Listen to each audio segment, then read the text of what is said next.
Voilà, premier talk, du coup, on a Jérôme Bozart. On peut l'applaudir pour l'encourager. En fait, Jérôme, on est chez lui, là. Il vient non seulement parler de servir. En fait, ouais, tu veux rester là?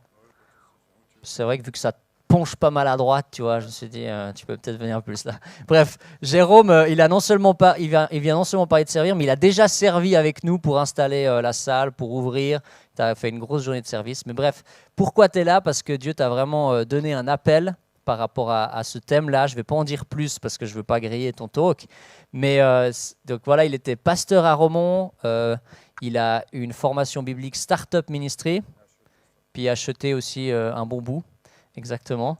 Et marié, 4 enfants, donc le service dans la famille, il le vit déjà très bien. Mais en plus de ça, il en fait, enfin vous verrez, quand on entend Jérôme, on n'a pas d'excuses, personne. Bref, et puis du coup, voilà, tu as vraiment un cœur pour cette thématique et du coup, on se réjouit à fond de t'entendre. Merci de nous accueillir dans vos locaux, merci à l'Église évangélique de nous faire la place et puis je te laisse le micro. Bienvenue à tout le monde, je disais c'est génial, d'habitude c'est les prédicateurs qui tournent, ici c'est les églises qui tournent, donc c'est vous qui venez chez nous, c'est vraiment génial. Mais soyez en tout cas les bienvenus, sentez-vous à l'aise, on est vraiment heureux de pouvoir vous accueillir. Aujourd'hui, comme ça a été dit, le thème c'est servir, hein, un remède contre l'égoïsme. Alors on va voir un peu ce que ça veut dire, ce que je vais vous partager, mais je crois qu'effectivement de servir, ça nous permet de découvrir de nouvelles choses. Quand on est dans nos situations, quand on vit nos propres situations qui peuvent être bonnes comme mauvaises, on a un peu une vision fermée. Mais au moment où on sort, au moment où on rejoint notre prochain, on va voir d'autres situations. Et ça peut nous encourager. Personnellement, je le disais tout à l'heure à Maxime, combien de fois je suis allé servir et je suis revenu à la maison, j'ai été renouvelé. C'est complètement paradoxal, mais je vous promets que c'est vrai. Et j'ai envie de vous faire découvrir ça. Mais avant, pour commencer, c'est quelle est notre première mission? Vous savez, quelle est notre première mission? À vous la parole. Pardon? Faites de toutes les nations. Oui. D'autres? Aimer. D'autres? Alors, pardon? Vivre? Ouais. C'est toutes des bonnes réponses, mais il y en a une. Et je pense que c'est une des plus importantes. Jésus répond que le premier commandement, c'est « Tu aimeras le Seigneur, ton Dieu, de tout ton cœur, de toute ton âme et de toute ta pensée. » C'est une relation personnelle avec Dieu. Si c'est un mot peut-être que vous ne connaissez pas trop, c'est pas grave. Une relation, c'est quand on veut apprendre à connaître quelqu'un, quand on rencontre quelqu'un, on va apprendre à le connaître, on va discuter avec lui.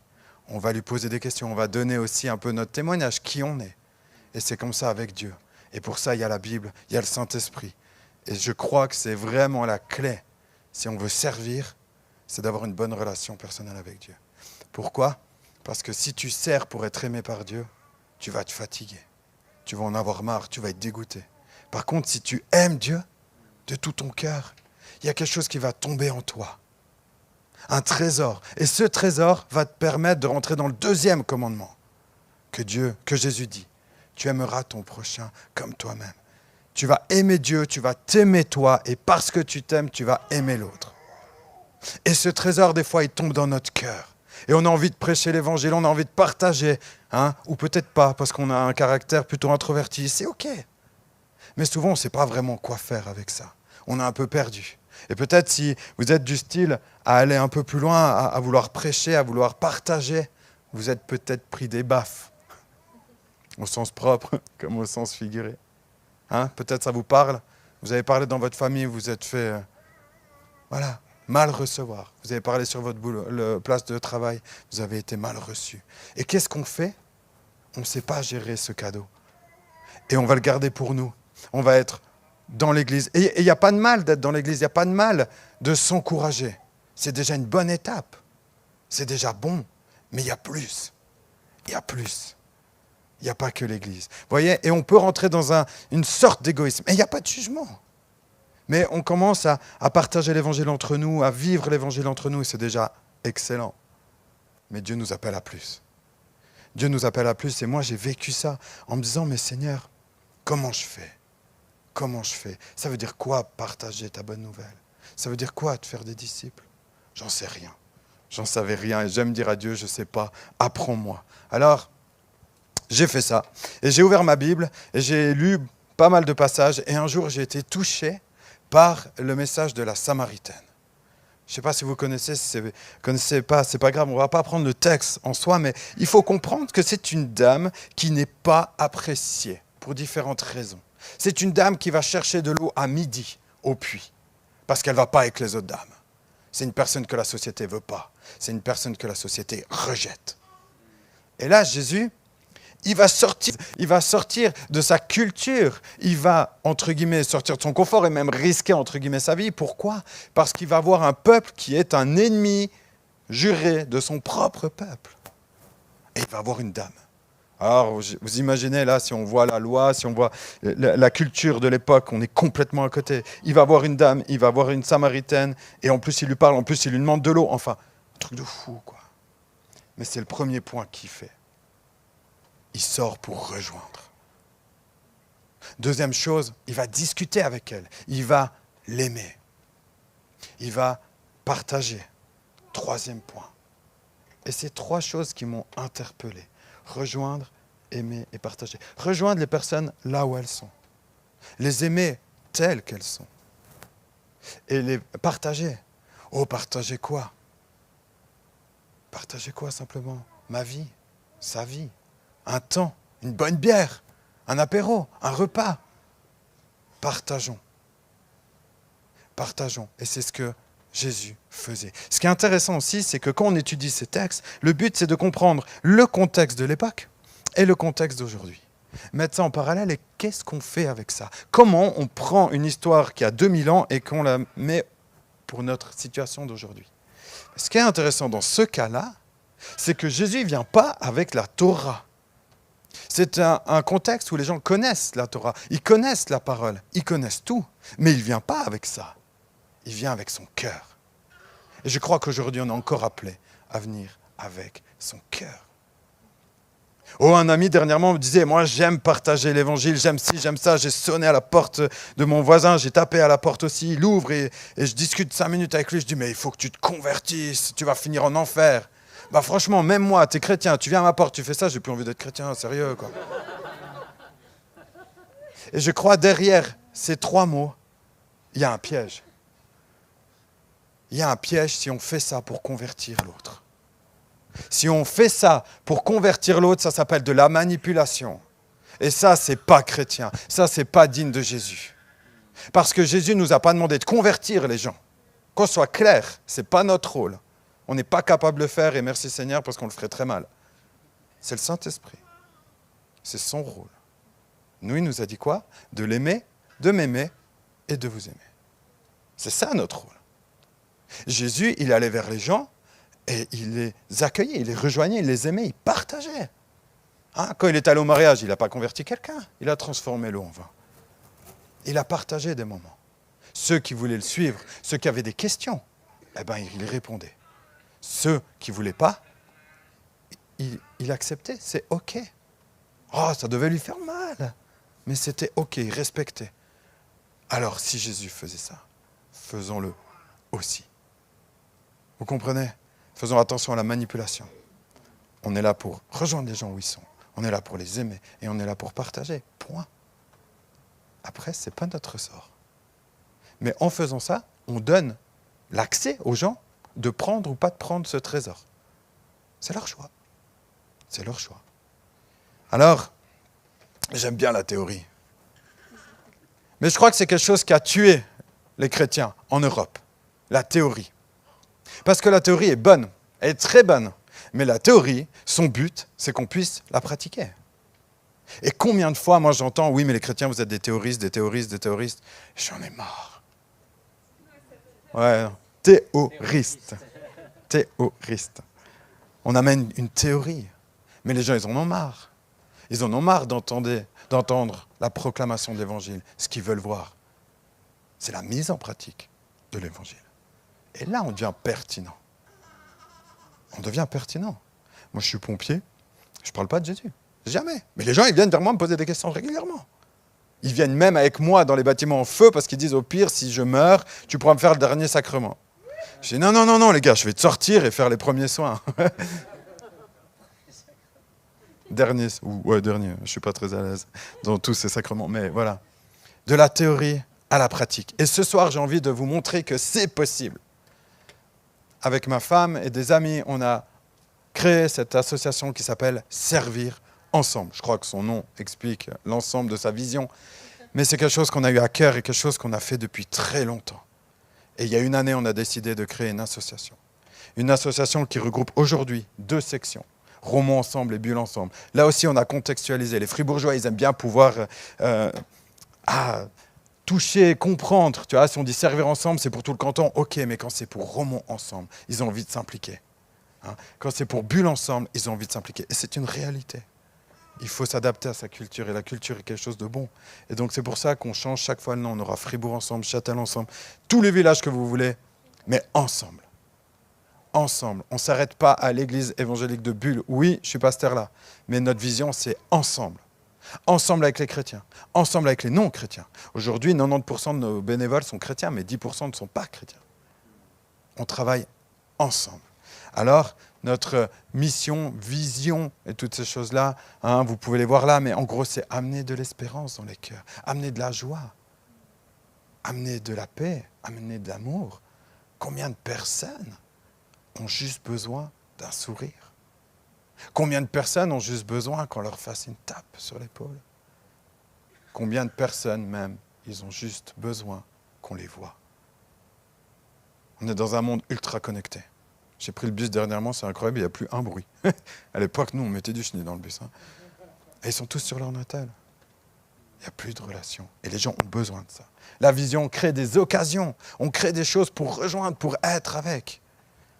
Et pas pour ni contre, avec. On n'est pas là pour dire « je suis pour toi, je suis contre toi ». Non, on est avec les gens. Et valeur, vous aurez compris, c'est aimer, servir, respecter, être vrai. On est qui on est. On ne joue pas à un jeu. Ça, c'est important. On est vrai. Alors, on a 4 secteurs. Le premier secteur, et je crois que c'est le plus important, c'est le service.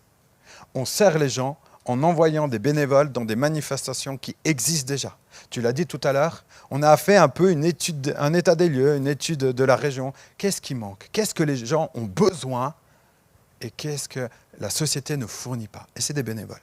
Mais l'église est remplie de gens qui entendent tous les dimanches plein de belles choses et qui peuvent amener plein de bonnes choses. Et donc là, c'est la Bénichon à Romont. On a envoyé, chaque année, on envoie 10 bénévoles pendant 6 heures de temps. Ils vont servir aux tables. Et les gens sont percutés. Pourquoi vous faites ça? Vous êtes qui? Pourquoi vous venez bénévolement? Pourquoi vous faites un travail de qualité? Parce que ça, c'est le mot d'ordre. On se donne à fond, on n'est pas là pour parler de Dieu. On est là pour aimer. On est là pour vivre et faire les choses bien. Les gens, ils sont impressionnés. Le marché de la Saint-Nicolas aussi, ils nous ont confié toutes les activités à l'extérieur. Et là aussi, on fait des cervelas à griller, des trucs très simples. On est juste là avec les gens. Un sourire, une parole. Les gens sont touchés, on distribue du chocolat, on est avec. On fait du grimage et tout. Et puis le Bob aussi, à Romont, je fais partie du comité, là aussi, on glace une route. Et puis ensuite, on fait du Bob pendant une journée. Là aussi, on envoie notre mascotte, on envoie des bénévoles. Et on est avec les gens, et ils aiment ça. Ils aiment ça, c'est incroyable. J'ai tellement de témoignages à raconter là-dessus. Les événements aussi, on crée des événements qui n'existent pas et on travaille en synergie avec les acteurs de la ville.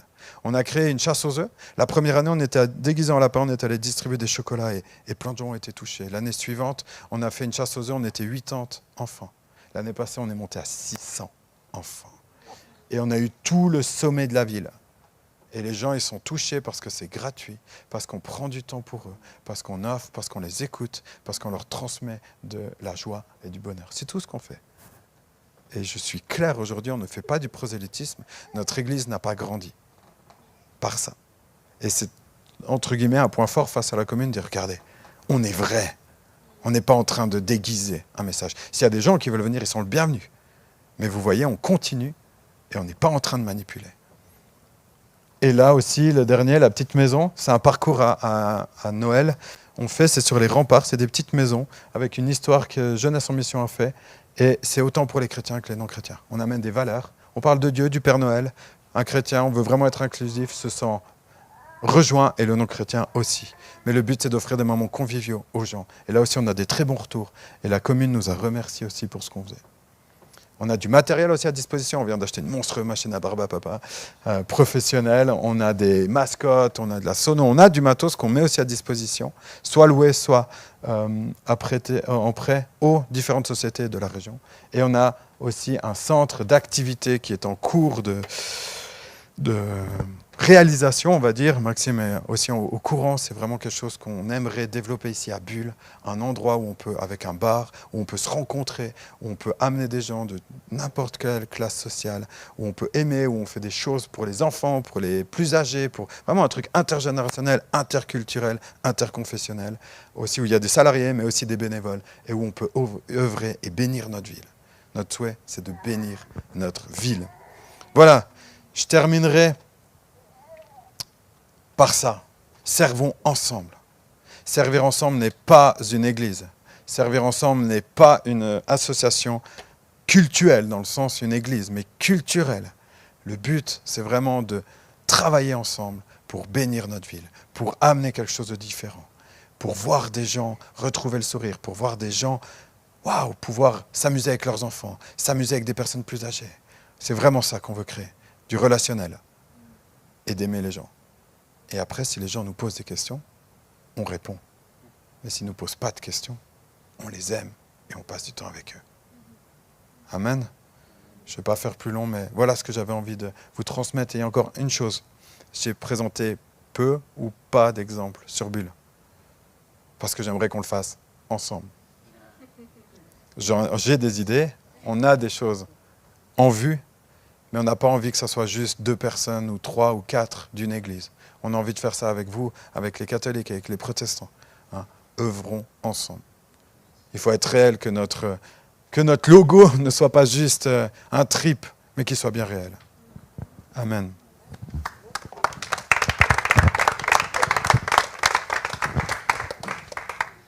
Wow, merci beaucoup pour ce premier talk. Je trouve que c'est vraiment... je me souviens quand tu as commencé à nous parler de ce projet, de ce qui fait vibrer. Je trouve qu'il y a vraiment quelque chose de tellement fort. Et je le dis maintenant, on va encore en parler après, mais je trouve que de voir le service comme ça dans une ville de manière œcuménique, inter-église, je trouve qu'il y a vraiment quelque chose de super pertinent. Et pourquoi créer un truc juste à ICF, quoi ? Pourquoi pas se plugger aussi sur un projet comme ça qui justement est détaché d'une dénomination, quoi. Donc, ouais, mais on en reviendra après. Préparez vos questions, hein. J'espère que vous avez tous déjà écrit une, parce que maintenant il faudra écrire une deuxième, parce qu'on a notre deuxième oratrice, Célia. On peut l'applaudir pour l'encourager. Célia, je l'ai rencontrée en fait à la HET, comme Jérôme d'ailleurs, je crois. Ouais, je pense que c'est la première fois que je t'ai vu là-bas. Célia, je l'ai rencontrée à la HET, ça fait un moment, hein. J'étais, je crois, dans ma première année d'HET, donc ça fait trop longtemps. Et je me souviens d'avoir discuté avec toi, de ton cœur aussi par rapport à servir, à rejoindre aussi les personnes dans la prostitution, etc. Tu vivais déjà des choses à l'époque, il y a 5 ans, je crois, ou 4 ans, quelque chose comme ça. Et en pensant à ce talk, d'un coup, je me suis dit, ah, mais il y avait Célia, je la trouvais vraiment inspirante dans ce qu'elle parlait. Je trouvais incroyable parce que du coup, on ne s'était pas du tout revu, suivi, rien du tout. Et d'un coup, je vois, elle était juriste, je sais qu'elle était dans les études de droit à l'époque. Et puis, hyper active dans l'association Perla, dont tu vas nous en parler. En fait, je trouve tellement beau de voir qu'il y a 5 ans, on parlait de ce sujet et que finalement, c'est quelque chose qui est resté là et puis qui guide ta vie, quoi. Et du coup, je me réjouis beaucoup de t'entendre. Alors, je te passe le micro. Merci Maxime. Bonjour à tous, ça fait trop plaisir de pouvoir être là et de parler justement de ce sujet. Donc moi j'ai à cœur aussi de vous parler du service, mais très particulièrement. Donc je vais vous parler de l'association Perla. C'est une association dans laquelle, comme l'a dit Maxime, je suis juriste. Et pour rentrer direct dans le vif du sujet, si ça m'a... Ah, c'est dans l'autre sens. Ah, attends, voilà. Voilà. Yeah. C'est bon, je suis un petit peu nulle en technologie, mais bon, vous l'avez déjà réalisé du coup. Moi, du coup, ce soir, j'ai envie de vous parler d'un espoir qui sauve. Voilà, ça va être lié avec beaucoup de témoignages de personnes que j'ai rencontrées qui exercent la prostitution. Mais en fait, Perla, pour quand même vous juste présenter l'association, donc c'est une association qui œuvre pour abolir la traite d'êtres humains. J'ai réalisé que quand je parle de la traite d'êtres humains, pas tout le monde sait finalement ce que c'est. Si jamais c'est un crime qui consiste à exploiter quelqu'un, que ce soit à travers son corps, donc c'est ce qu'on appelle la prostitution forcée, ou à travers sa force de travail, c'est ce qu'on appelle le travail forcé du coup. Et en fait, à travers cette exploitation, la personne, elle retire énormément d'argent. Et nous, à Perla, nous, en fait, on lutte vraiment contre ce crime qui est vraiment hard, et on aide vraiment ces victimes à sortir de ces milieux d'exploitation. Nous, notre souhait, c'est vraiment qu'elles puissent retrouver simplement une vie où elles sont dignes. On a vraiment envie que cet espoir soit accessible justement à ces victimes et qu'on veut vraiment promouvoir le respect et la dignité de tous, parce qu'on a tous une dignité et c'est vraiment notre cœur, en tout cas à Perla. On est plus d'une trentaine de bénévoles et on va à la rencontre justement de ces femmes, de ces hommes aussi, qui sont des victimes d'exploitation dans les salons ou dans la rue, ça dépend le canton. On est actifs dans 3 cantons.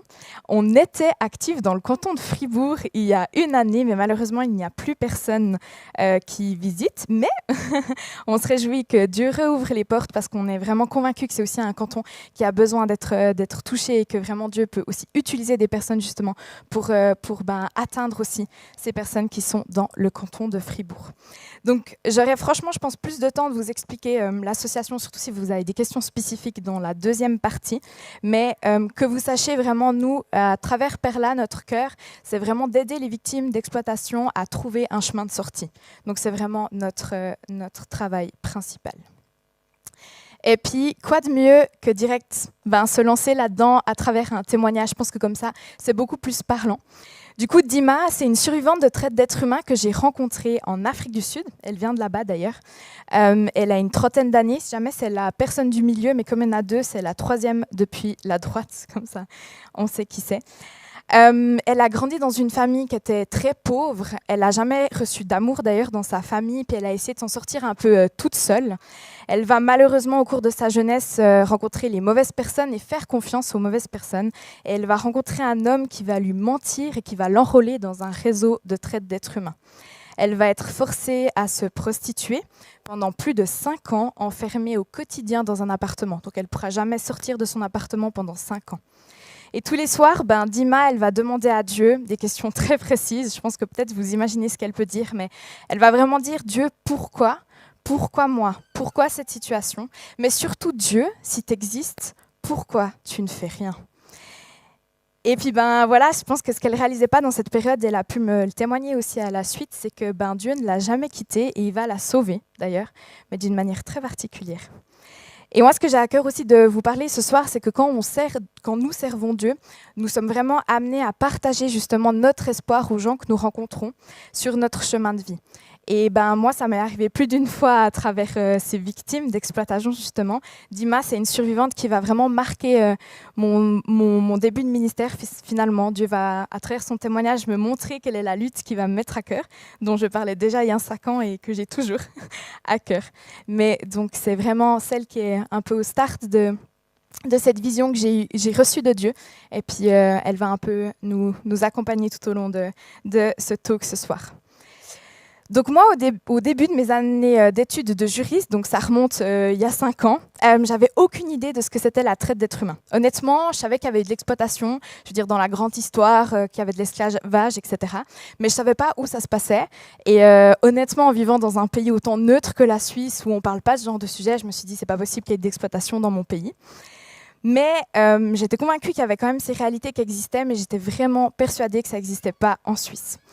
Et moi, la question que j'aimerais qu'on se pose ce soir et qu'on creuse aussi un petit peu, c'est est-ce que la traite d'êtres humains existe en Suisse ? Est-ce que vous pensez que la traite d'êtres humains existe en Suisse ? Vous êtes déjà meilleurs que moi, parce que moi, je ne savais pas. Mais c'est vrai, la traite d'êtres humains existe en Suisse. Même la statistique fait extrêmement peur, parce qu'on dit dans les professionnels qu'il y a entre 75 et 80% des personnes qui exercent la prostitution qui sont victimes de traite d'êtres humains. C'est énorme. Franchement, 80% d'une population, c'est énorme. Donc oui, l'exploitation sexuelle existe bel et bien dans notre pays. Et en Suisse, on a décidé que la prostitution était légale, et puis on la considère comme un métier comme un autre, techniquement.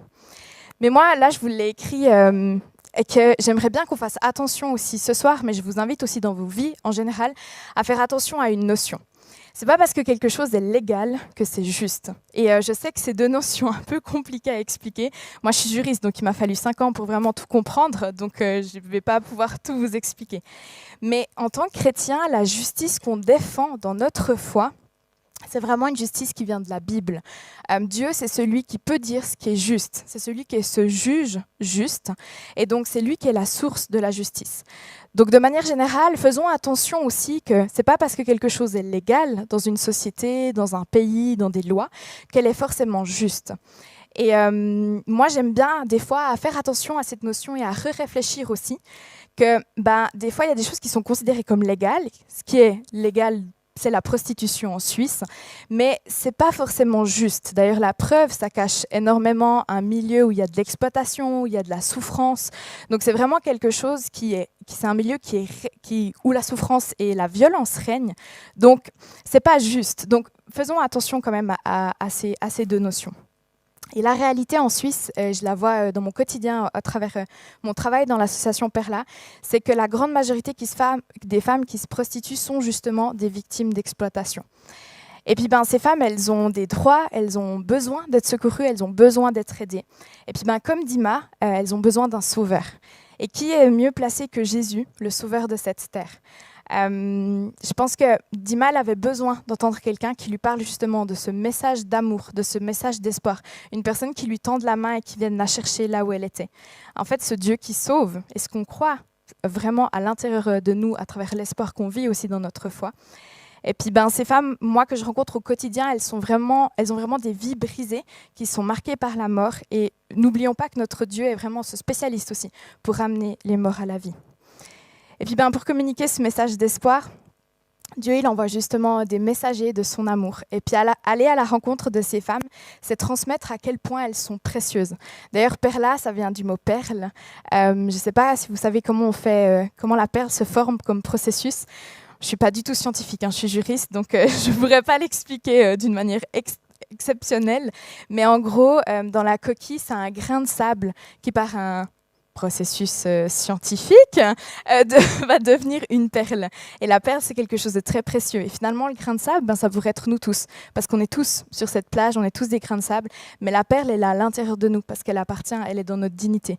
Et en fait, ce que font ces bénévoles à travers ces visites, c'est vraiment d'aller rejoindre ces personnes et de les voir justement comme des perles précieuses. Ces femmes qui ont de la valeur aux yeux de Dieu et du coup qu'on a envie de rejoindre pour justement partager cet espoir, pour les aimer et pour justement amener cette lumière dans ces lieux qui sont vraiment plongés dans l'obscurité. Et puis quand les portes s'ouvrent, les comportements peuvent être très très très différents d'un endroit à un autre. Je peux un peu vous donner plusieurs exemples, mais à la fois, il y a toute une catégorie de personnes qui sont très contentes de nous voir, qui vont nous ouvrir la porte, qui vont être très souriantes. Elles se réjouissent en fait de notre visite parce qu'elles ont l'habitude qu'on vienne au moins, je dirais, toutes les 2 semaines. Elles vont nous asseoir, nous-mêmes nous proposer un verre et puis elles se réjouissent. Des fois même, elles ont leur Bible ouverte puis elles se réjouissent de ce petit moment qu'on va partager. Il y en a d'autres qui sont sous une surveillance, qui nous montrent ou qui nous font des signes qu'on comprend que elles peuvent pas parler librement, mais elles sont quand même très contentes de nous voir puis elles essayent de justement nous communiquer d'une manière un petit peu détournée. Il y en a d'autres qui vont jamais ouvrir la porte, que ça pourra prendre des années finalement avant d'avoir ce premier contact. Même si on entend des fois les bruits derrière la porte, elles vont peut-être pas l'ouvrir. Et il y a encore des filles qui des fois nous reçoivent un peu sur le paillasson pour juste 1 ou 2 minutes, peut-être le cadeau, la parole réconfortante, mais qui refermeront la porte. Et en fait, c'est derrière toutes ces situations, nous on sait qu'il y a beaucoup d'exploitation, on sait qu'il y a beaucoup de vies brisées. Donc nous on vient pas pour déranger, mais on vient simplement pour rejoindre. Et justement, on fait ça avec Dieu, et Dieu fait vraiment des miracles. On le voit à peu près à chaque visite, même si c'est très différent. Dieu est vraiment un Dieu qui est capable de justement ouvrir ses portes et d'amener son espoir d'une manière tellement unique à chacun. Et la plupart de ces femmes, quand on va parler de Dieu, elles vont vraiment nous écouter d'une manière assez attentive. La plupart nous disent quand même qu'elles y croient. Et d'ailleurs, c'est très intéressant parce que justement, on peut un peu parler de soit la culture, de soit ce qu'elle croit, et puis un peu rentrer en connexion. Pour donner 2-3 exemples, par exemple, il y a Tina, une fille que moi j'avais rencontrée, qui m'avait dit qu'elle priait Dieu tous les soirs, mais qu'elle était convaincue que Dieu ne pouvait pas l'aimer à cause justement de son activité. Et quand on avait justement parlé de ce Dieu d'amour, de ce Dieu qui peut rejoindre et qui ne regarde pas à ce que nous faisons, mais à qui nous sommes, elle avait vraiment pleuré et puis elle avait demandé une prière très particulière et on a aussi pu l'aider dans l'association Perla à ce qu'elle puisse sortir de son chemin d'exploitation. Lana aussi, c'était une femme qui voulait jamais nous ouvrir la porte. Elle était très drôle d'ailleurs. Elle a tenu, je pense, pendant 6 ou 7 ans, mais on est toujours venus. On a beaucoup de persévérance, grâce à Dieu, hein, disons-le très clairement. Et en fait, un jour, elle a décidé, elle a ouvert la porte, puis elle a dit « Ouais, mais de toute façon, je ne vais pas vous rencontrer, je ne vais pas vous parler. » Mais elle avait tellement de questions, elle avait simplement besoin en fait, de quelqu'un qui l'écoute. Et du coup, on a simplement, juste à la fin de ce temps de discussion, qui était plutôt un monologue de sa part, mais c'est pas grave, on lui a demandé si on pouvait prier pour elle et pour ses enfants qui étaient restés au pays. Et c'est très intéressant parce qu'il est arrivé quelque chose qui nous arrive très souvent, c'est qu'au moment où on a commencé à prier, on lui a redemandé son prénom, puis elle nous a dit son vrai prénom, pas son prénom de rue, c'est comme ça qu'elles le disent, pas son prénom d'activité, mais son vrai prénom, le prénom de la femme qui est en elle. Et la plupart de ces personnes savent que quand on va prier, on va s'adresser à Dieu, puis elles ont envie en fait d'être bénies, mais la femme, pas la prostituée. Et chacune de ces visites, peu importe comment elles se passent et les personnes que l'on rencontre, c'est vraiment une lueur d'espoir qui est semée dans les cœurs de ces vies qui sont brisées. Et nous, on veut vraiment y croire que c'est cette lueur d'espoir qui est la seule qui peut faire la différence et les rejoindre dans ce qu'elles traversent.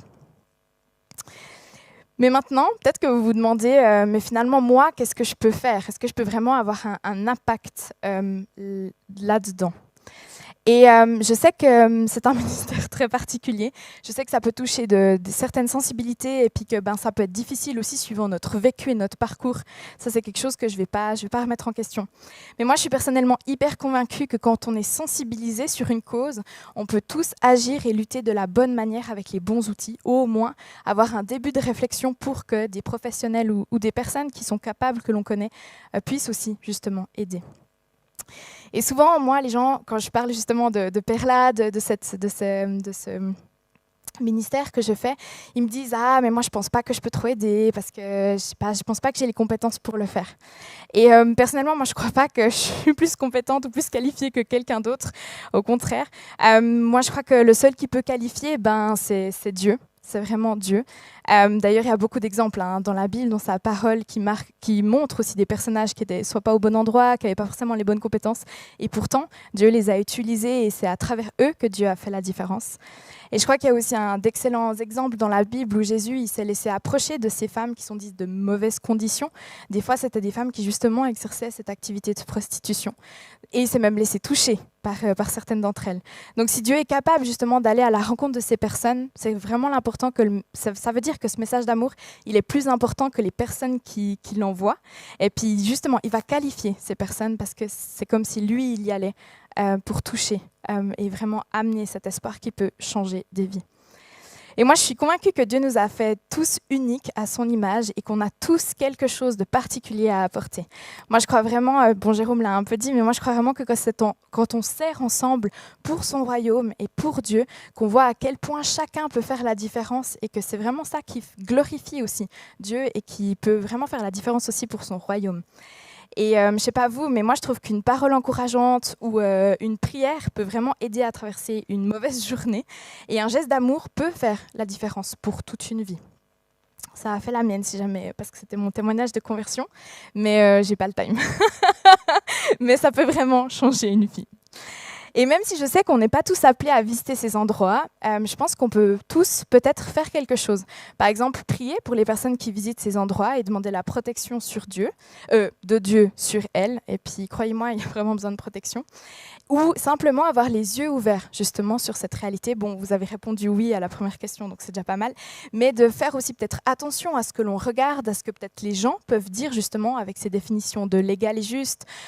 Et peut-être d'apporter une différence à notre échelle, mais ça peut être une différence qui fait vraiment, vraiment avancer le royaume de Dieu. Et du coup, je ne sais pas si vous vous souvenez d'Ima, j'en parlais au début, cette femme qui était enfermée au quotidien, qui a été forcée à se prostituer pendant 5 ans et qui voulait qu'une seule chose, c'était s'en sortir. Je ne pourrais pas oublier son témoignage, elle m'a vraiment dit ça, mais un soir, elle a prié Et elle a dit, Dieu, si tu existes, sauve-moi, parce que sinon, moi, j'abandonne. Et ce qu'elle avait en tête, c'était qu'elle s'était dit, si Dieu n'existe pas, pourquoi vivre? Et elle pensait se suicider. Et le lendemain matin, elle va voir un client, elle va dire à ce client que c'est forcé, qu'elle n'en peut plus et qu'elle veut vraiment tout arrêter. Et ce client, il va l'amener à la police. Puis la police, elle va appeler une association qui lutte contre la traite, qui s'appelle A21. Je ne sais pas si vous en avez déjà entendu. C'est une association internationale. L'association dans laquelle j'ai servi en Afrique du Sud. Et en fait, ce jour-là, elle va rencontrer les personnes qui vont l'aider à s'en sortir, qui vont lui donner les soins dont elle a besoin, qui vont l'aider à vraiment sortir de sa situation d'exploitation, mais qui vont aussi lui communiquer cet espoir d'une nouvelle vie, cette vie restaurée en Dieu. Et puis, Dieu a répondu du coup à sa prière. Il l'a sauvée. Et Dima, elle va réussir à s'en sortir parce qu'un jour, une personne sur son chemin l'a amenée au bon endroit, où elle a justement pu être aidée, pu être secourue et pu avoir vraiment cette aide qui va faire la différence. Et moi, ce que j'ai à cœur ce soir, en fait, à travers ces témoignages, c'est que vous puissiez prendre conscience de la puissance et de la richesse, en fait, de cette bonne nouvelle, de cet espoir que Dieu nous a transmis et nous fait vivre aussi au quotidien. Et je crois que le mieux pour communiquer cet espoir, c'est de le faire aussi au travers du service. Il y a différents ministères, il y a différentes façons de servir. Mais comme Jésus, en fait, qui est venu sur cette terre en humble serviteur, de se souvenir qu'en fait, ce service fait la différence pour le royaume de Dieu. Et c'est ça, vraiment, le plus important. Et puis, pour être hyper concrète et un peu osée, moi, j'ai à cœur ce soir de pouvoir peut-être vous donner plusieurs façons d'agir et de servir concrètement. Pour Perla, donc j'ose. Mais la première, c'est peut-être à travers son temps. Ça peut être les visites ou la prière, je vais m'expliquer. Comme je vous l'ai dit au début, Perla existait dans le canton de Fribourg. C'est malheureusement plus le cas parce que nos derniers bénévoles ont arrêté l'année passée. Mais j'ai appris qu'il y a une personne en plus d'ICF Bulle qui était motivée justement à restarter un groupe de visites. Et nous, on a vraiment à cœur aussi de pouvoir justement accompagner ces bénévoles sur le terrain, les entourer. Mais on sait que notre association n'existerait pas sans ces personnes qui visitent, qui vont amener cet espoir qui sauve. Donc, on a aussi envie de faire redémarrer ça dans le canton de Fribourg, que ce soit à Bulle, Fribourg, n'importe où. mais ça, c'est quelque chose en tout cas qui est sur notre cœur. La prière aussi, l'intercession, honnêtement, Perla ne pourrait pas exister sans la prière, c'est tellement précieux. Donc, à travers ce temps, il y a vraiment...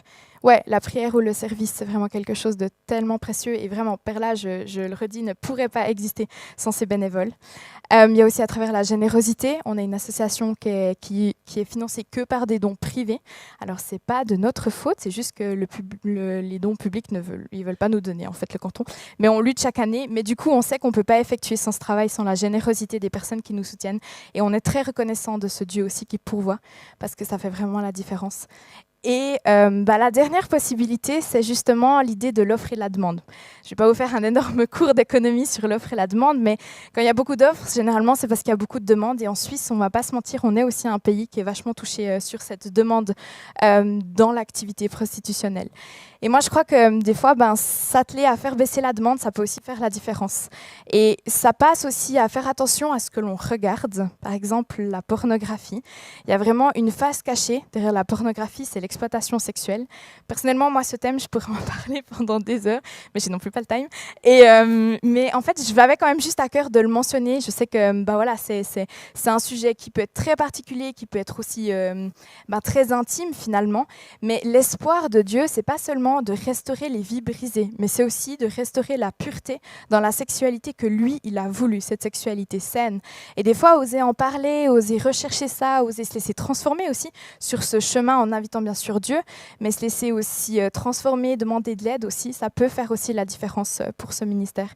Et en tout cas, c'est aussi quelque chose que nous, on a clairement à cœur, de pouvoir un peu peut-être plus parler de cette sexualité saine dans les églises.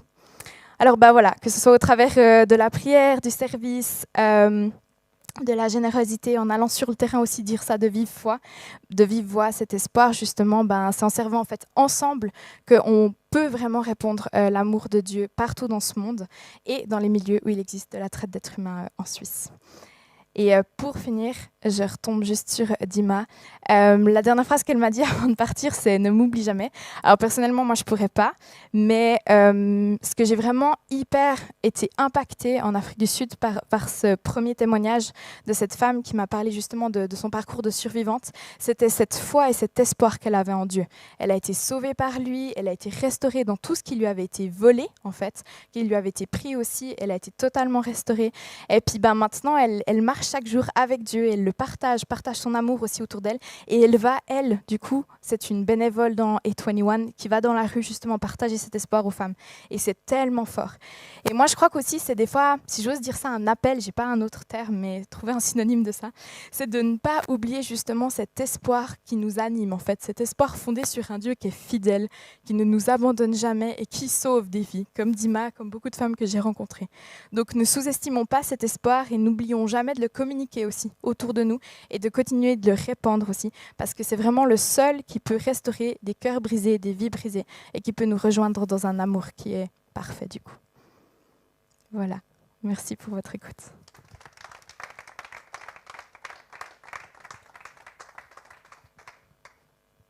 Wow, merci beaucoup pour ce deuxième talk. Tu peux rester là, c'est parce qu'on va se poser tranquillement. Mais hop là, tchac. J'espère que vous avez réfléchi à vos questions du coup. Hein, je vous attends au tournant. Je vous laisse ce micro là pour vous.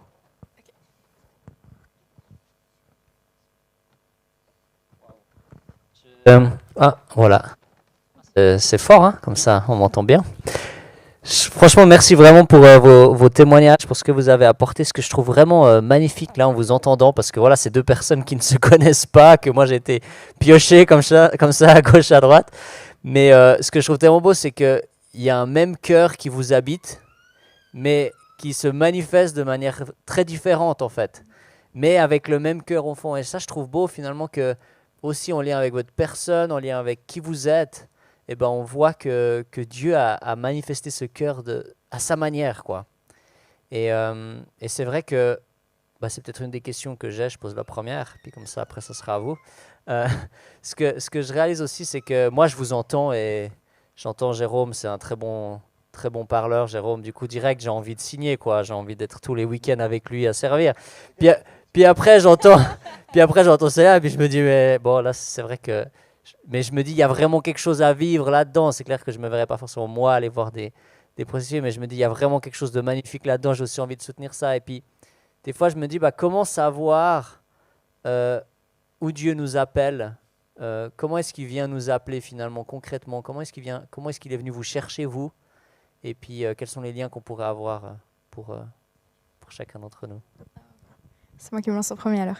Peut-être juste pour plus... témoignage plus pour moi. J'avais prévu de faire une année off après mes études de droit et j'avais juste envie de partir en Afrique du Sud dans une association. Puis c'est mon ami qui a trouvé justement... en fait, c'est Escape Home, c'est en lien avec A21. Et je crois que Dieu, des fois, nous montre le ministère ou le lieu ou peut-être les personnes qui nous met à cœur d'une manière où... Ouais, moi, je n'avais pas forcément cherché, en fait. Je ne m'étais pas forcément dit « Ah, mais Seigneur, où est-ce que je peux vraiment servir ?» Mais j'étais open. En fait, j'avais ce cœur à me dire « J'ai envie de pouvoir témoigner de ma foi, en fait, de la partager à des gens. » Mais j'étais simplement open à ce que Dieu me guide sur ce chemin, et qu'il me montre, en fait. Puis à travers ce bénévolat que j'ai fait, du coup, il y a 6 ans, je pense, c'était juste avant de te rencontrer, en fait, j'ai vraiment réalisé que c'était ça, en fait, que j'étais appelée à, en revenant en Suisse, ne pas oublier ce que j'ai vu et puis regarder si dans mon pays ça existait. Alors oui, ça existait. Et de justement me dire qu'est-ce que je peux faire et puis d'avoir cette envie de servir pour amener justement cet espoir qui sauve. Donc moi, c'était pas d'une recherche, on va dire, finalement très intentionnelle, mais j'étais quand même open à ce que Dieu travaille mon cœur parce que j'avais envie de pouvoir partager cet espoir, mais je savais juste pas où. Et Dieu me l'a montré comme il sait si bien le faire. Waouh, trop beau. Merci. Alors moi, c'était compliqué, c'est que j'ai des frères et sœurs qui sont très doués, notamment dans la louange. Et c'est vrai que souvent, je disais, Seigneur, mais est-ce que tu m'as pas oublié, en fait? Mais j'ai toujours eu ce cœur pour les gens. Et en fait, même à l'église, je trouvais plus mon compte. Et j'ai à un moment quitté l'église parce que je disais à Dieu, mais au final, je suis mieux dans le monde qu'à l'église. Je sens plus ma place dans le monde qu'à l'église. Et j'ai vite compris que c'était un jeu dangereux, parce que j'étais plus que dans le monde et j'avais une relation personnelle avec Dieu, mais quand tu es tout seul, c'est un peu compliqué. Mais par contre, j'ai beaucoup appris. Et par un chrétien qui m'a fait rentrer dans l'association des étudiants du Valais, à l'école d'ingénieur, et j'ai été responsable des fêtes, et j'ai énormément appris. Et j'ai aussi beaucoup appris que les gens souffraient. Beaucoup de gens se confiaient à moi. Beaucoup de gens me posaient des questions. Et je me suis rendu compte qu'en fait, pour répondre à ces gens, ce n'était pas en restant sur ma chaise d'église tous les dimanches, mais c'était en étant le vendredi soir, le samedi soir avec eux. Il faut un équilibre, il faut faire attention, mais j'ai découvert ça. Et du coup, par ça, j'ai dit à Dieu, ok, il y a quelque chose au fond de moi, et comment je rentre là-dedans? Parce que je ne suis pas quelqu'un qui a un don vraiment pour arriver vers une personne et lui parler et que la personne est touchée.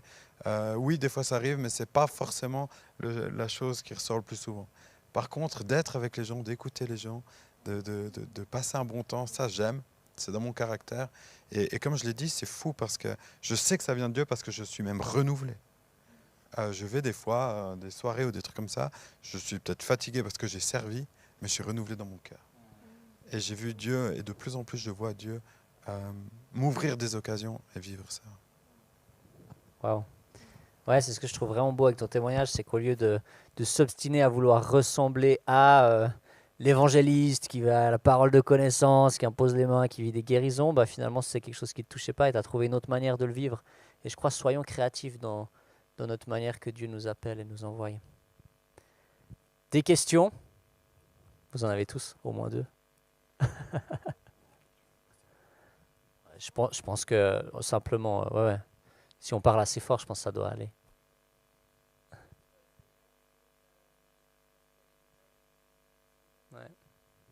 Ouais, c'était une question que j'avais aussi. Excellent. Alors oui, la seule condition, c'est qu'on n'a pas le droit d'y aller tout seul. Donc on y va toujours par binôme. Ça, c'est notre obligation aussi légale. C'est moi la juriste. Et du coup... voilà, du coup.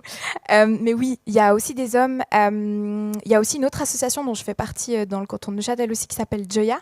Et puis actuellement, à Perla, je crois qu'il n'y a que 2, 3.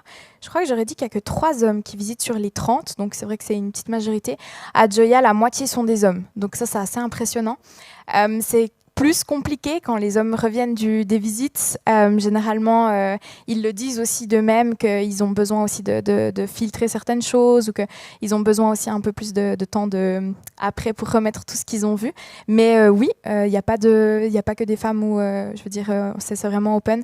Le plus important pour nous, c'est que... on puisse, en fait, on sait que c'est très particulier, donc généralement on explique bien tout ce qui peut arriver avant ces visites. Si la personne elle est vraiment intéressée à justement faire ses visites, on y va avec, et après la première fois, si elle nous dit non, mais moi je peux pas, il n'y a pas de problème. Le but c'est vraiment d'être à l'aise et puis de sentir aussi comment Dieu va travailler, parce que c'est vraiment très particulier. Il y a des endroits qui ont beaucoup de visuels, donc de photos.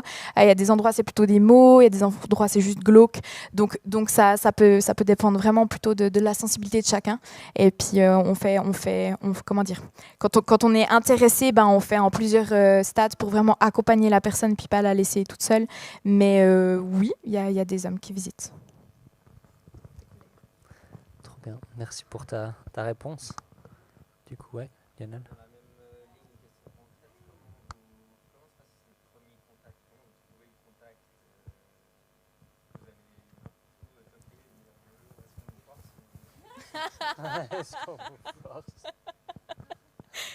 Non, mais c'est une excellente question. Attends. Pour revenir au début, ça dépend des cantons, en fait. Il y a des cantons où c'est que dans des salons, puis il y a des cantons où c'est que dans la rue. Donc, ma réponse va être différente en fonction de l'espace, finalement, où l'activité se passe. Quand on va dans les salons, c'est officiel. Du coup, normalement, ils doivent publier les salons qui exercent la prostitution. Donc, généralement, oui, on toque la première fois. On se présente comme une association qui lutte activement contre la traite d'êtres humains. Donc, c'est généralement un peu au premier contact qu'on va voir à quel point ils sont open de nous laisser rentrer ou pas. Généralement, on leur explique quand même juste que quand ils nous laissent pas trop rentrer, c'est que c'est un petit peu louche. Donc on arrive un peu à expliquer, ouais, parce que quand ils nous laissent pas rentrer, on se dit souvent, ah, est-ce que par hasard vous avez quelque chose à cacher? Mais du coup voilà, donc ça dépend toujours. C'est un peu compliqué. Ça a été très compliqué après le Covid parce qu'il y a beaucoup de salons qui sont fermés qu'on connaissait et il y en a beaucoup de nouveaux qu'on rouvert. Donc ça faisait un petit moment qu'on n'avait pas vraiment re-rentré dans les nouveaux salons, réexpliqué, etc. Mais c'est vrai que la première fois, on va justement chez les gérants et puis on explique vraiment ce qu'on fait et puis qu'on n'est vraiment pas là du tout pour juger, mais que par contre, si les femmes ont envie justement, elles nous disent concrètement que c'est forcé et qu'elles veulent sortir de cette activité, qu'on va rentrer justement dans des processus de chemin de sortie. Mais on laisse justement cette opportunité et puis qu'on ne dit pas qu'on vient comme des flics un peu regarder ça.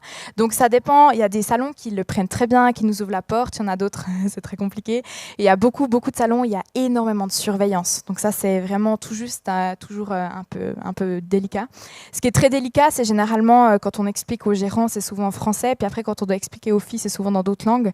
Et puis c'est là qu'on réalise que les traducteurs sont vraiment très précieux. Mais donc ça dépend. Par contre, quand c'est dans la rue, généralement, quand on aborde les femmes, on voit que très rapidement leur Mac viennent nous pousser. Donc, parce que justement, on perturbe leur activité, parce que si on leur parle, techniquement, ça montre qu'elles ne sont pas libres. Donc là, on est vraiment dans quelque chose qui est beaucoup plus difficile à accéder. Donc, généralement, on le fait plutôt à travers des activités. Si c'est l'hiver, on offre du thé, et puis on l'essaye un petit peu plus qu'elles viennent vers nous, parce qu'on sait que ça peut être plus dérangeant, puis qu'après, finalement, c'est elles qui sont comment dire, on leur reproche, le Mac leur reproche, puis ça peut être très violent aussi comment il le fait. Donc on n'a pas envie que justement ça les peine, et puis on fait très attention à ce genre de choses. Donc dans la rue c'est beaucoup plus délicat. La rue c'est que Lausanne et Genève, donc ouais. Et puis dans les autres cantons, du coup ça laisse que vous Valais. Bref, mais dans Fribourg, quand on allait à la Broye ou à Fribourg avant, c'était aussi des salons. Donc là c'est souvent plus on connaît les gérants et puis on a déjà ce premier contact avec. Ouais, là aussi ma réponse est différente. En fait c'est vraiment un milieu qui est très particulier pour chaque endroit, chaque personne. Mais on va pas se mentir, comme la prostitution c'est légal en Suisse, les gérants ils ont quand même une position où c'est assez officiel finalement. S'ils font pas de vagues, s'ils déclarent bien leurs revenus, bon par contre quand ils nous montrent la déclaration des revenus, voilà, mais on passera. Mais s'ils font entre guillemets juste les choses, ils peuvent pas être vraiment reprochés de quelque chose en Suisse. C'est ça d'ailleurs le gros problème, c'est que c'est très compliqué pour ces victimes de dire qu'elles sont victimes d'exploitation. Et puis quand elles le disent justement, oui, ils font disparaître un peu les preuves ou ce genre de choses. Donc c'est tout un jeu. Mais il y a beaucoup de gérants qui n'ont pas peur de nous. La plupart, ils nous disent, nous, on est des macs, on est des trafiquants, et puis vous n'arriverez jamais à le prouver. Donc des fois, on est un peu là, cool. Mais voilà, on ne peut pas enregistrer, c'est dommage. Mais du coup, il y en a des qui sont très, très open, en fait. Ils ont pas de problème contre nous. Par contre, il y en a d'autres, oui. Alors justement, ils ne veulent pas qu'on s'approche d'elles, ils ne veulent pas qu'on leur parle. Mais nous, on essaye justement d'expliquer que si on ne peut pas y aller, il y a quelqu'un d'autre qui va venir, c'est la police, et puis que ça va aussi mal se passer, quoi. Donc c'est toujours un peu un jeu. Le gros problème, c'est que ces trafiquants, quoi, ces gérants, ils leur expliquent qu'il faut pas dire que c'est pas volontaire. Donc le problème, c'est que ces femmes, à chaque fois qu'elles voient des personnes officielle, par exemple moi en tant que juriste ou un policier, la première chose qu'elles disent c'est non, moi je suis volontaire, parce qu'elles ont tellement peur aussi de la violence, que ce que ça peut faire, ou de la répercussion en fait, vraiment de dénoncer, que nous on sait que ça va prendre du temps. C'est pour ça qu'en fait ces visites sont précieuses, c'est parce qu'il faut un lien de confiance pour que vraiment on arrive à atteindre la personne et qu'on lui fasse comprendre qu'on va l'aider sans que ça revienne sur elle, sans que les répercussions tombent sur sa vie en fait. Donc c'est pour ça que c'est complet.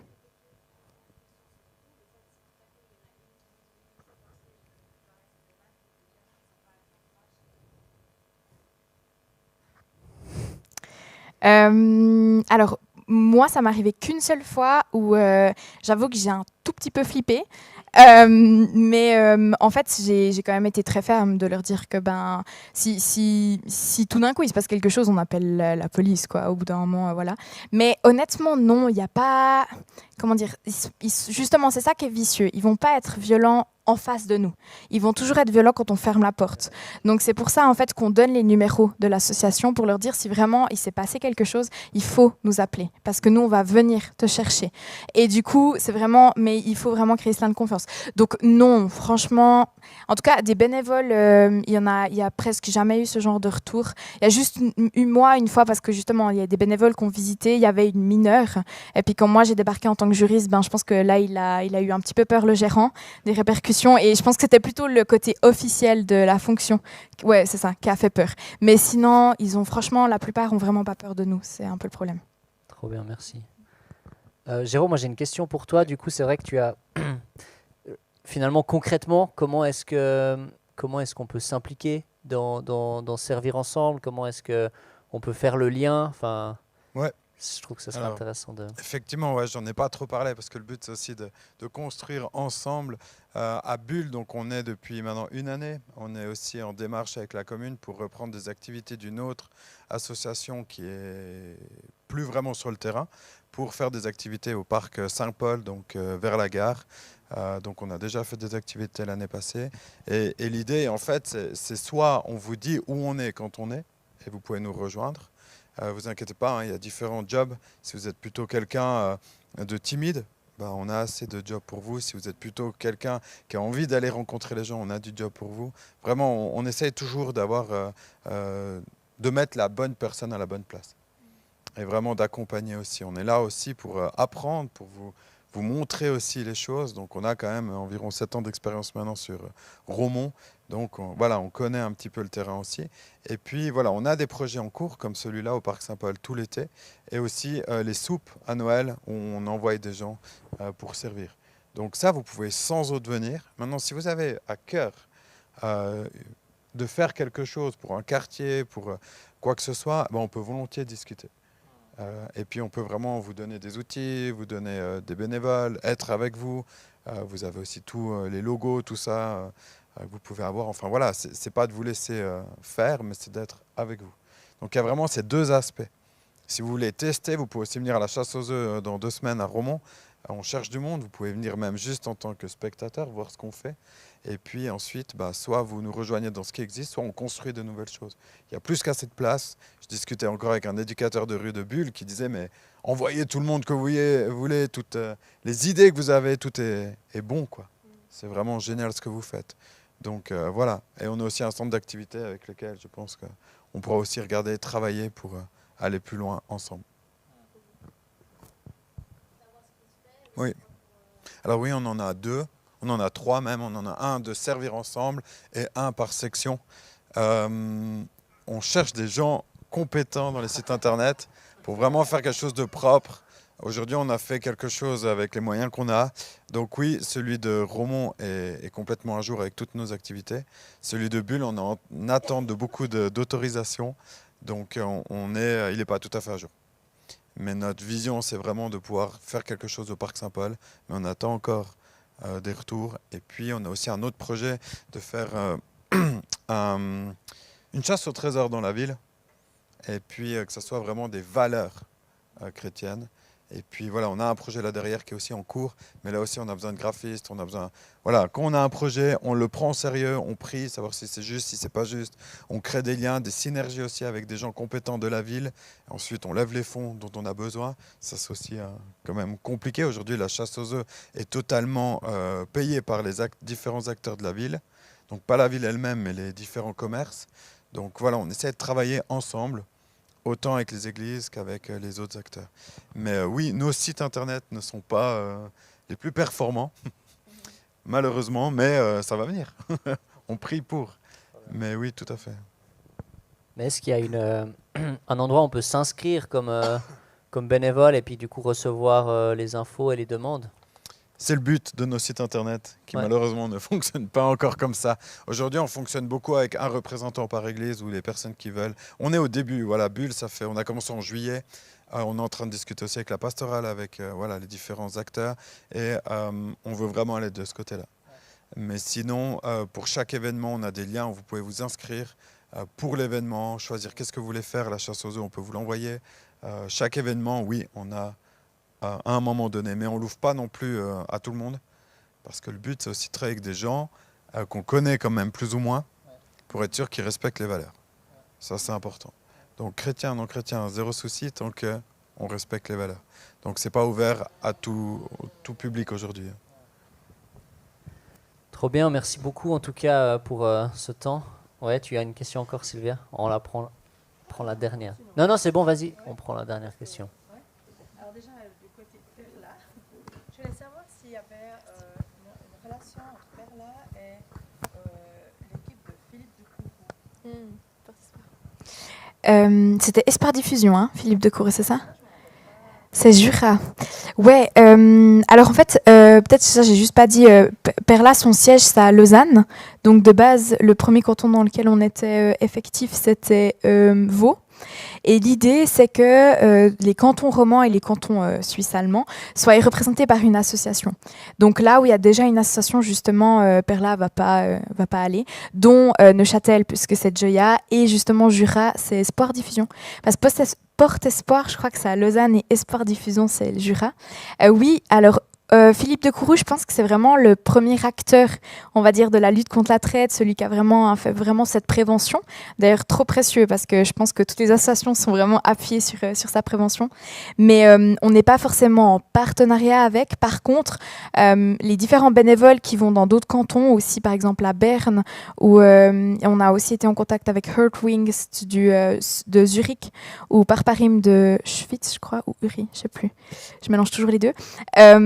Du coup, si on a par exemple des victimes qu'on sait qui vont râler dans un canton ou d'un autre, et puis qu'on pense justement que ce serait bien de les avertir, c'est là qu'on travaille un peu en réseau. Sinon, on n'est pas des partenaires où on travaille toujours ensemble, mais on se connaît et puis on travaille en réseau, oui, parce qu'on n'a pas envie de réinventer la roue. Et puis ceux qui sont justement dans le canton, ben, c'est ceux qui aussi connaissent mieux les lieux, et puis c'est ça qui fait la différence, quoi. Donc oui, si ça répond, j'espère, à ta question.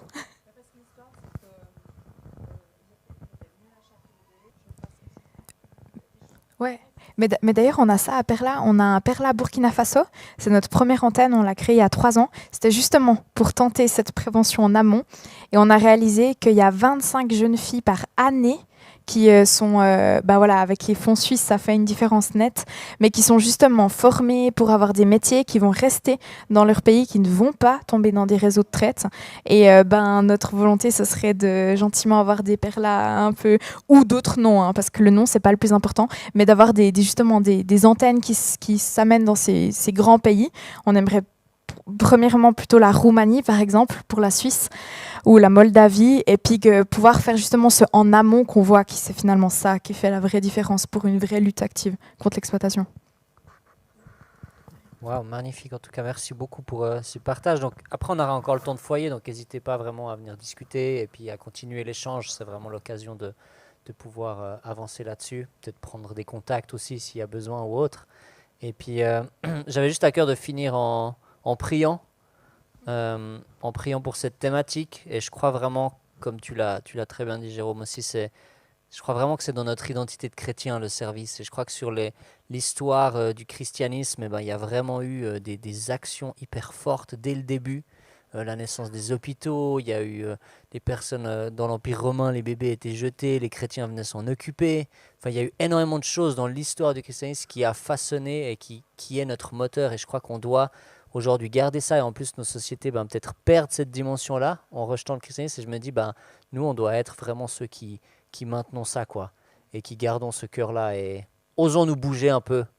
Et puis peut-être sortir de nos murs, sortir de nos habitudes. Et puis voir comment Dieu nous appelle. Donc j'ai juste envie de prier que Dieu peut-être puisse venir vous parler, nous donner une révélation, une parole, une pensée là-dessus. Puis après, juste envie aussi de prier pour vos 2 associations. Ouais, Seigneur, je te remercie pour tout ce qui a pu être partagé, tout ce qui a pu être communiqué. Je te remercie pour ces exemples vivants que sont Célia et Jérôme. Je te remercie vraiment pour leur parcours, pour leur témoignage. Ouais, ils sont un des exemples de personnes qui ont été appelées par toi, qui ont répondu à cet appel et qui font une différence aujourd'hui. Et j'ai envie de te prier maintenant, Seigneur, que tu puisses venir appeler d'autres, des personnes qui sont là, Seigneur, dans cette salle, que tu puisses venir nous appeler, que tu puisses venir nous montrer quel est le combat que tu as envie qu'on mène, ou quel est le le lieu que tu as envie qu'on puisse servir, rejoindre. Et ça peut être quelque chose de petit. Ça fait une différence. Je te prie, Seigneur, de venir avec ta voix, avec ta parole, venir lever des vocations, venir lever des appels. Je te prie pour des bénévoles qui viennent dans ces associations, pour des gens qui se lèvent et qui servent. Seigneur, je te prie que nos églises, il y a tellement de bénévoles qui se proposent dans ces associations qui ne savent plus quoi en faire, Seigneur. Je crois que ça devrait être ça, le cœur qui nous anime, et pourtant notre confort, notre nos sécurités nous empêchent de le faire. Et viens briser ces choses, Seigneur. Je veux vraiment te remettre Père là, je veux te remettre servir ensemble, je veux te remettre ce qui se vit quotidiennement. Je te prie de continuer de bénir ces associations, de bénir ce qui se vit, et je te demande vraiment qu'il y ait une multiplication dans ce qui est vécu. Je te remets vraiment Jérôme et Célia qui sont au front, qui portent ça. Je te prie pour un renouvellement de leur vocation, de leur appel, un renouvellement de leur force. Et viens aussi leur donner du discernement de quels sont les domaines que tu les appelles à mettre de l'énergie, et les domaines que tu les appelles à peut-être pas perdre de l'énergie. Seigneur, je te prie vraiment pour ce discernement dans leur vie. Merci pour ton cœur, merci pour ton amour pour chacun d'entre nous, la dignité que tu donnes à chaque être humain. Et je te prie que cette dignité puisse être un moteur dans nos vies de témoigner cet amour. Amen. Amen.